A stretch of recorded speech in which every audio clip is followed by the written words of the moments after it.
Ubang pagipatayag ni City Councilor Dominador Lagari III nga nahibalo sila nga ang mga opisyal sa dakbayan nga ang mga pasahero labi na ang mga naay duha o tulo ka anak nga nagskwela na ang apektado usab sa epekto sa pagsaka sa presyo sa lana.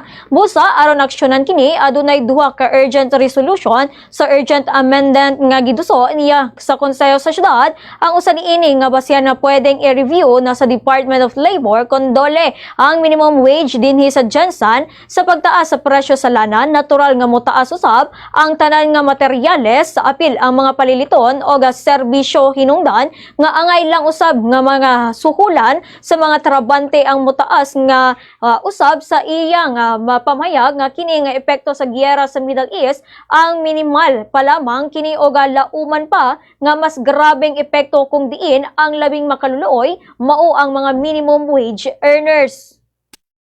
Malupod ta nga ang atong mga pasahero maglisod labi ng mga naay duha tulo ka anak, no? Katong mga pamilya nga naay dakong pamilya, no, nga naay paigipaskwela.